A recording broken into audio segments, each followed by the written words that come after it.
Channel subscribe कीजिए, bell icon पर click करके ऑल पर जरूर क्लिक कीजिए तो आपको वीडियो अपलोड होते ही नोटिफिकेशन मिलेगा आपके स्मार्टफोन पर। हेलो मेरे दोस्तों, अगर मैं आपसे कहूं कि आप अपने रिटायरमेंट के बाद की जिंदगी को इमेजिन कीजिए तो आपको क्या दिखने में आ रहा है? क्या आप सुबह उठ गए, अपनी फुर्सत से अखबार पढ़ रहे हैं, आपको कोई काम नहीं करना, आपको उठ के ऑफिस भी नहीं जाना, कोई लोन्स नहीं, कोई रिस्पॉन्सिबिलिटीज नहीं, आप अपनी फैमिली के साथ वेकेशंस पे जा रहे हो, एंजॉय कर रहे हो अपनी लाइफ को। लेकिन दोस्तों, हकीकत तो ये है कि 90% लोगों के लिए ये सिर्फ एक इमेजिनेशन ही बन के रह जाएगा। ऐसी रिटायरमेंट अचीव करना उनके लिए शायद ये बस एक सपना ही रह जाएगा। उसके कुछ कारण हैं, कुछ गलतियां हैं जो लोग करते हैं अपनी रिटायरमेंट को प्लान करने से पहले और रिटायरमेंट के बाद। तो आज हम कुछ ऐसी गलतियों को डिस्कस करेंगे जो आपको अवॉइड करनी है अगर आप एक अच्छा रिटायरमेंट चाहते हैं तो दोस्तों लेट्स बिगिन। और शुरू करें उससे पहले, मैं हूं भाविन, सर्टिफाइड फाइनेंशियल प्लानर, और आप देख रहे हैं YouTube channel the art of wealth building, आपका one point destination to seek an unbiased consultation on personal finance।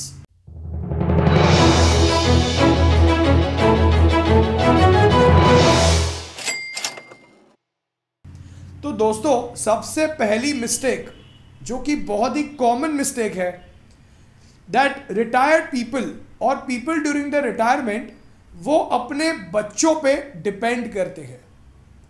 अब अक्सर ऐसा देखा गया है कि लोग कमाते हैं, अपने बच्चों की एजुकेशन पर दिल खोल के खर्चा करते हैं, बच्चों की मैरिज पर भी बहुत ज़्यादा खर्चा करते हैं, और अपनी रिटायरमेंट के लिए कोई प्लानिंग या कोई सेविंग करने में मानते ही नहीं, इसी उम्मीद के साथ कि हमारे बच्चे तो हमारे एसेट्स हैं, हम उनका इतना ख्याल कर रहे हैं तो वो भी हमारा ख्याल करेंगे हमारे बुढ़ापे में, इसी उम्मीद के साथ।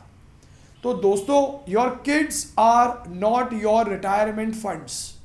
ये हमेशा अपने दिमाग में, ये इस चीज़ को जो है अपने दिमाग में फिट कर लीजिए।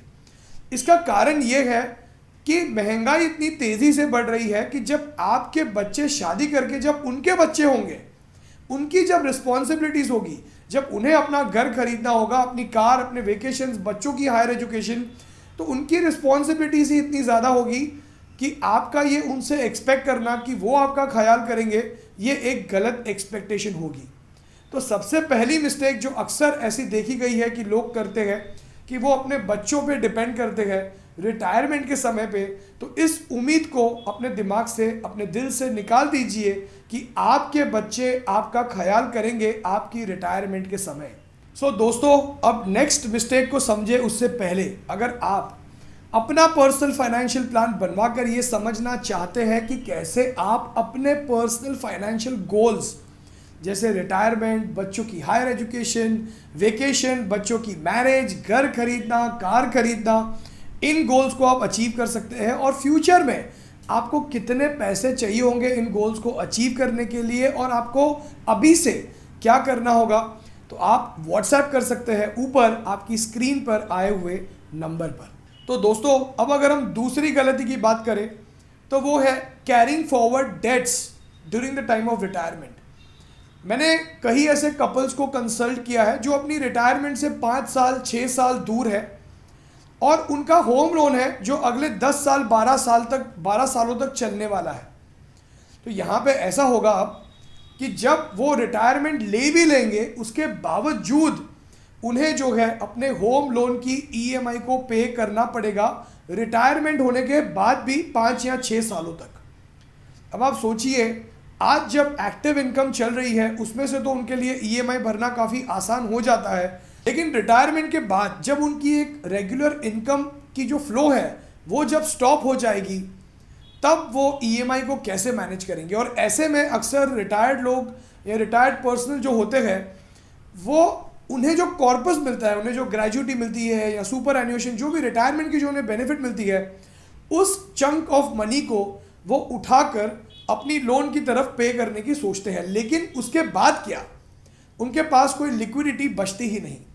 तो अगर आप उन लोगों में से है जो अगले कुछ सालों में रिटायरमेंट लेने वाले हैं और आपकी अगर लोन्स आपको लगता है कि रिटायरमेंट के बाद भी 2 या 3 सालों तक चलने वाली है, तो आपको कोशिश करके अपनी रिटायरमेंट के पहले या रिटायरमेंट के साथ साथ उन लोन्स को जो है क्लोज करने की प्लानिंग ज़रूर करनी चाहिए। तो दोस्तों, अब अगर हम नेक्स्ट पॉइंट की बात करें तो वो ये है कि कई सारे रिटायर्ड लोग they depend upon the pension policies provided by the life insurance companies.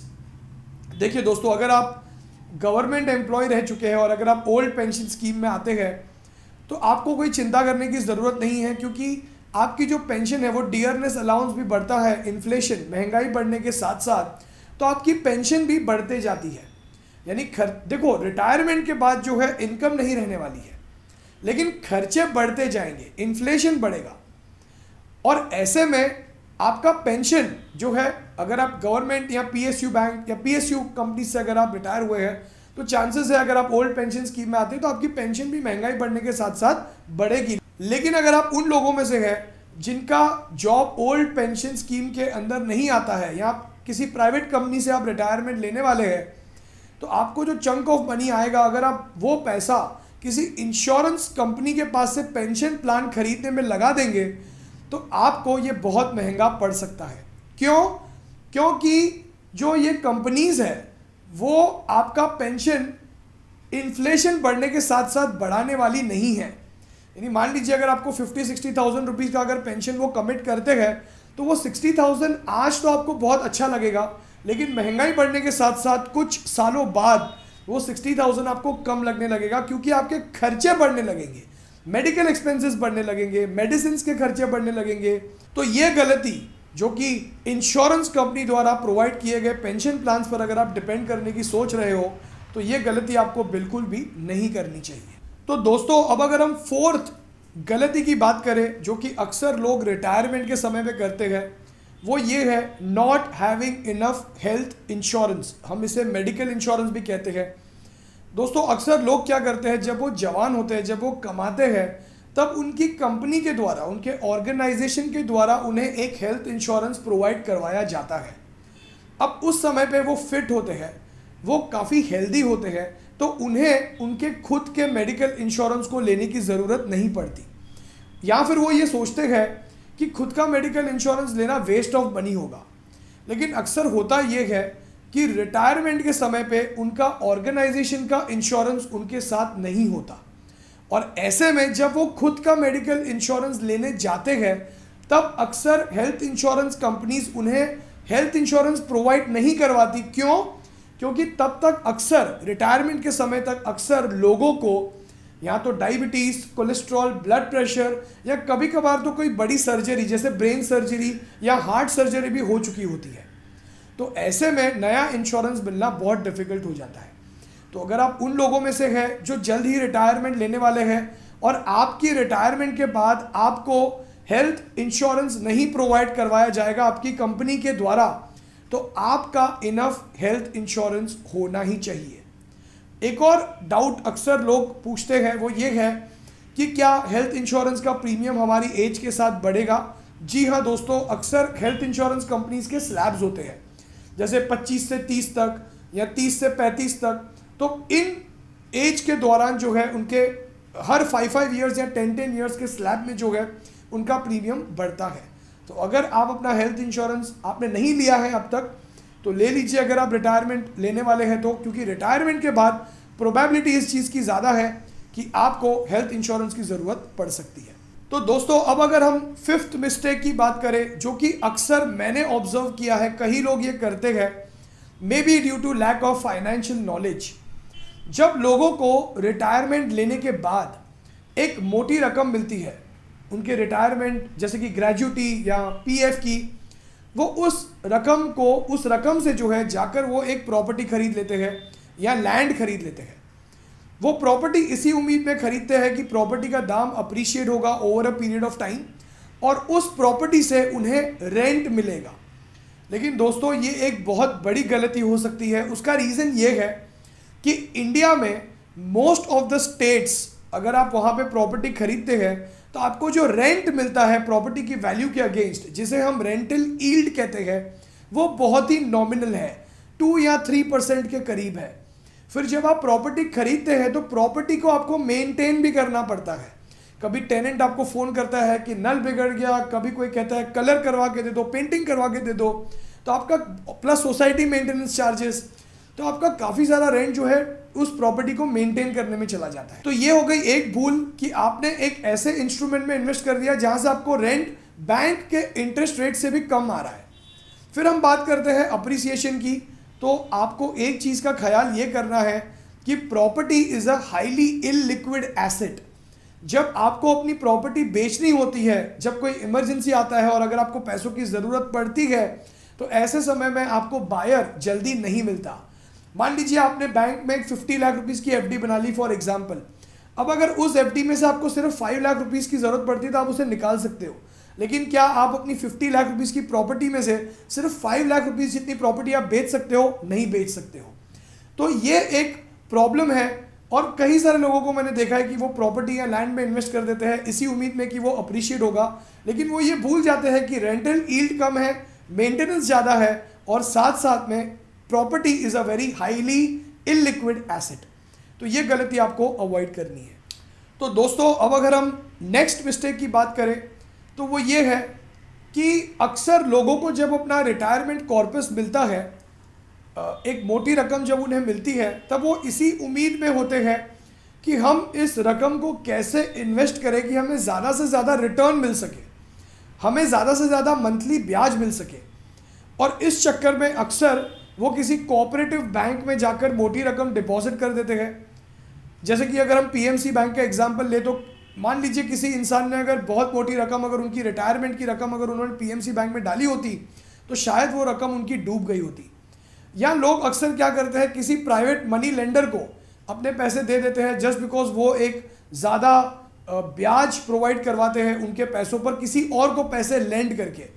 अब ऐसे में होता यह है कि 2 या 3% ज़्यादा कमाने के चक्कर में वो पैसे इतने ज़्यादा रिस्क पर वो इन्वेस्ट कर देते हैं कि कभी कभार वो पूरे के पूरे पैसे डूब जाते हैं। तो अगर आप उन लोगों में से हैं जो जल्द ही रिटायरमेंट लेने वाले हैं और अगर आपको एक मोटी रकम मिलेगी, तो प्लीज़ उन पैसों को कोई भी ऐसी जगह पे इन्वेस्ट मत कर दीजिए जहां पे आपको ज़्यादा ब्याज का प्रॉमिस किया जा रहा है लेकिन रिस्क भी बहुत ज़्यादा है। तो दोस्तों, ये थी कुछ 6 मिस्टेक्स जो आज हमने डिस्कस की। तो दोस्तों, अब मैं उम्मीद करता हूँ कि ये मिस्टेक्स जो आज हमने सीखी, उन मिस्टेक्स को आप अपने रिटायरमेंट के समय पे अवॉइड ज़रूर करोगे। और दोस्तों, अगर आप अपना पर्सनल फाइनेंशियल प्लान बनवा कर ये समझना चाहते हैं कि कैसे आप अपने पर्सनल फाइनेंशियल गोल्स अचीव कर सकते हैं, जैसे कि इन्फ्लेशन एडजस्टेड रिटायरमेंट, बच्चों की हायर एजुकेशन, मैरिज, घर खरीदना, कार खरीदना, वेकेशंस पर जाना, और कितने पैसे चाहिए होंगे आपको फ्यूचर में इन गोल्स को अचीव करने के लिए, तो व्हाट्सएप कीजिए आपकी स्क्रीन पर आए हुए नंबर पर अपना पर्सनल फाइनेंशियल प्लान बनवाने के लिए। दोस्तों, आप हमें हमारे इंस्टाग्राम अकाउंट पे the art of wealth building search करके भी फॉलो कर सकते हैं। आप हमें हमारे टेलीग्राम चैनल पर भी फॉलो कर सकते हैं जिसकी लिंक मैंने नीचे डिस्क्रिप्शन में दी हुई है। और अगर अब तक आपने इस चैनल को सब्सक्राइब नहीं किया तो आप सब्सक्राइब करके बेल आइकन पर क्लिक करके ऑल पर ज़रूर क्लिक कीजिएगा, तो आपको हमारे हर संडे और वेडनेसडे वाले वीडियोस अपलोड होते ही नोटिफिकेशन मिलेगा आपके स्मार्टफोन पर। और अगर आप चाहें तो आप हमारी वेबसाइट theartofwealthbuilding.com पर भी विजिट कर सकते हैं। तो दोस्तों, आज के लिए इतना ही। आपका कीमती समय देने के लिए आपका बहुत बहुत धन्यवाद।